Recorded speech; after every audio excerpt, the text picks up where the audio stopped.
तो आज का दिन उत्तराखंड में एक बार फिर से एक इतिहास लिख दिया गया। एक इतिहास कल रात को लिखा गया और एक इतिहास आज लिखा गया। और लगातार पिछली बार जब त्रिवेंद्र से तीरथ सिंह रावत बने मुख्यमंत्री, तब सबसे पहले बीपी गंगा ने आपने एक खबर बताई। आज जब धामी को ये जिम्मेदारी मिली, तब भी बीपी गंगा पर एक खबर सबसे पहले अजीत सिंह राठी आपने दी। तो एक बड़ा दिन उत्तराखंड के लिए, बीपी गंगा के लिए भी हमारी खबर पर मुहर लगी और जिस विश्वसनीयता को लेकर हम अपनी पहचान रखते हैं, उस विश्वसनीयता पर मुहर भी लगी है। लेकिन सवाल अब अजीत बड़ा ये है कि कितनी बड़ी चुनौती धामी के सामने और क्या धामी में दम है? क्या कहना है आपका? रोहित, देखिए, अभी 3-4 दिन पहले से जब ये घटनाक्रम शुरू हुआ तो ये बातें चल रही थी कि भारतीय जनता पार्टी जब भी परिवर्तन करती है तो 3 बार करती है। तो ये एक जुमला पिछले सप्ताह भर से बहुत सोशल मीडिया में चलने लगा था।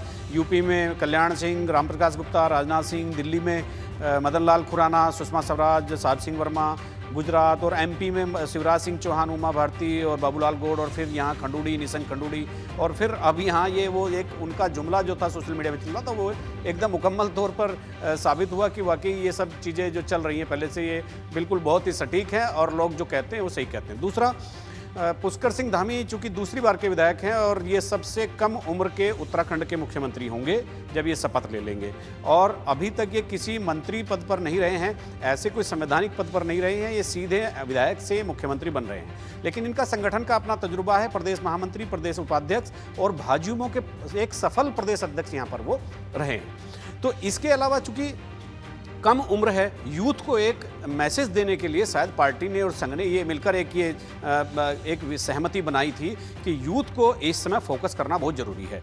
और उसी चक्कर में चूंकि संघ का भी एकदम यही कहना था और पार्टी की लीडरशिप भी यही कह रही थी, तो उसमें ये एक निकल कर सामने आया कि 47 साल के जो पुष्कर सिंह धामी है उनको बना दिया जाए। वो खांटी संघी हैं, खांटी भाजपाई है, और भगत सिंह कोश्यारी जो महाराष्ट्र के राज्यपाल है इस समय, उनकी राजनीतिक पाठशाला से निकले हुए उनके राजनीतिक शिष्य हैं और उनकी छत्र छाया में उन्होंने यहाँ तक राजनीति का ये जो कहकसा है ये पढ़ा है।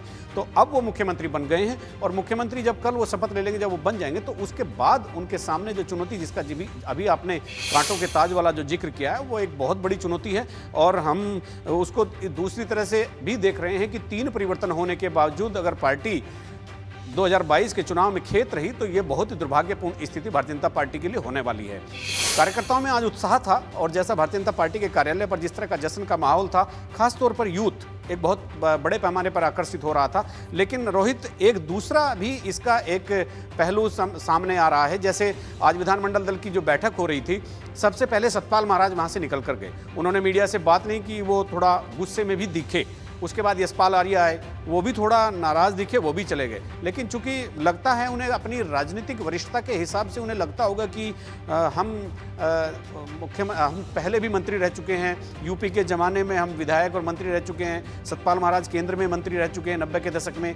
तो ये कहीं ना कहीं एक चीज़ जो कांग्रेस से जो लोग यहाँ आए थे लोग, उस खेमे में ये एक बेचैनी जरूर देखी जा रही है कि हम एक युवा की लीडरशिप में मंत्रिमंडल में शामिल होंगे तो मतलब वो अपना स्वयं मूल्यांकन कर रहे हैं कि हमें क्या करना चाहिए। इस तरह की एक यहाँ पर ये चीज़ें बिल्कुल निकलकर सामने आ रही है। और दूसरी बात यह है कि पुष्कर सिंह धामी चूंकि थोड़ा वाकपटु भी हैं और वो संघ की पृष्ठभूमि से हैं, संघ की कार्य संस्कृति, कार्यशैली, भारतीय जनता पार्टी की जो कार्य संस्कृति है वो सब जानते हैं, और वो किस तरह से उनके पास सबसे बड़ा चुनौतीपूर्ण कार्य सबसे पहले ये होगा अपने मंत्रिमंडल में समन्वय स्थापित करना, और उसके बाद जो बेलगाम ब्यूरोक्रेसी यहाँ पर है उसको थोड़ा लगाम लगाकर जो चीज़ें चल रही है उनका इम्प्लीमेंटेशन एक समयबद्ध तरीके से एक समय के भीतर करना, ताकि ये बता सके कि हमने ये काम कर दिया है। बाकी घोषणाएं तो होती रहती हैं, घोषणाएं सरकारें करती रहती है, लेकिन समयबद्ध तरीके से अगर प्रतिबद्धता के साथ उनको पूरा कर लिया जाए तो ये एक चुनाव में बताने के लिए उनके पास कुछ होगा।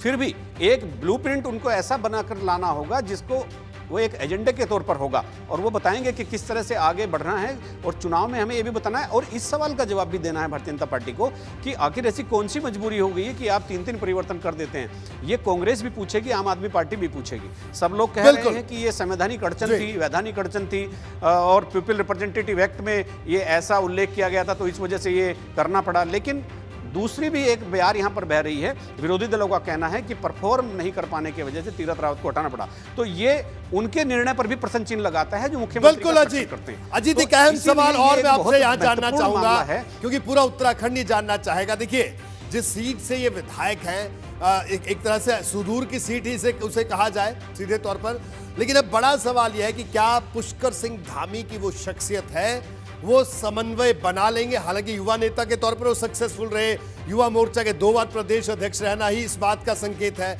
लेकिन यहां पर अजीत, अब मैं आपसे ये भी समझना चाहता हूं और दर्शकों को भी आप जरूर इसको बताएं कि पुष्कर सिंह धामी को केंद्र में भी कई नेताओं के साथ वो रहे, उनके संबंध हैं, क्योंकि संगठन में जिस तरह से काम किया, एबीवीपी में काम किया, उसके बाद बीजेपी में आए और लखनऊ में भी उनका आना जाना काफी है। तो क्या वो मिलनसार है, सबको साथ लेकर चल पाएंगे और सामंजस्य बना लेंगे उनका जो व्यक्तित्व है जिस तरह का, या चुनौती है? रोहित देखिए, ये चूंकि आपके पास राजनीति का, भारत की राजनीति का बहुत तजुर्बा है, बहुत बड़ा खजाना आपके पास है, और आप ये भी जानते होंगे कि एक पोर्टफोलियो होल्ड करने के बाद व्यक्ति में किस तरह के बदलाव आते हैं। तो ये एक बड़ी महत्वपूर्ण बात हो जाती है। आज की तारीख तक जब वो विधानमंडल दल के नेता चुने जा रहे थे, उससे पहले तक उनको बहुत व्यवहार कुशल, मृदुभाषी, मिलनसार और तमाम जो गुण एक पॉलिटिशियन में होने चाहिए, जनता की बातें सुनना, तमाम टेलीफोन सुनना, अधिकारियों से बात करना, क्षेत्र की समस्या रखना, और इसके अलावा प्रदेश स्तर पर भी उनका एक ऐसा दखल था कि लोग उनको फॉलो करते थे। लेकिन अब चूंकि चीफ मिनिस्टर बनने के बाद उनका दायरा बिल्कुल दूसरी तरह का होगा, और जैसा हमने अक्सर देखा है कि चीफ मिनिस्टर बनने के बाद जब आदमी काम में बिजी होता है तो उसके जो संघर्ष के साथी होते हैं थोड़े पीछे हटते चले जाते हैं, कई बार गलतफहमी भी होती है। तो पुष्कर सिंह धामी को अपने संघर्ष के साथियों को भी साधना होगा, और यहाँ पर मंत्रिमंडल और विधानमंडल दल को भी साधना होगा, और जो संगठन है, जो सबसे मजबूत कड़ी है, जिसका कार्यकर्ता अपने खून पसीने की कमाई से सत्ता में पार्टी को पहुंचाता है, उसको एक्टिव करना सबसे बड़ी चुनौती पुष्कर धामी के सामने इस वक्त है। रोहित, बिल्कुल अजीत, तो बिल्कुल आपने बताया कि किस तरह की स्थिति है। लेकिन यहाँ पर यह भी देखिए, पुष्कर सिंह धामी किस पृष्ठभूमि से आते हैं। जब उनके मुख्यमंत्री बनने की घोषणा हुई कि वो अगले मुख्यमंत्री होंगे, मुहर लगी, तो उस पर उनकी मां और उनकी पत्नी का क्या कहना था, ये सुनिए। पार्टी हाईकमान का, पार्टी संगठन का, माननीय श्री नरेंद्र मोदी जी का, माननीय श्री अमित शाह जी का, माननीय श्री राजनाथ सिंह जी का, माननीय श्री हमारे जेपी नड्डा जी का, सभी का, और समस्त पूरी हमारे क्षेत्र खटीमा की जनता का, देवतुल्य जनता का, इन्होंने हमें धामी जी को यहाँ से 2 बार का विधायक बनाया, और उनकी योग्यता को देखते हुए आज पार्टी संगठन ने, पार्टी हाईकमान ने उन्हें ये दायित्व सौंपा है। बहुत अच्छा लग रहा है। अच्छा, थोड़ा दुख हो रहा है, उसके पिताजी ने नहीं देखी है, वो भी देखना चाहते थे। वो भी देखना चाहते थे, तो कितना मतलब खुशी भी हो रही है, दुख भी हो रहा है? याद आ रही है, तो खुशी हुई है, खुशी की याद आ रही है। तो मुख्यमंत्री बन गए हैं धामी जी, तो क्या क्षेत्र का विकास भी होगा? तो किस तरीके से देख रहे हैं? पूछ लीजिए हाथ से हाथ।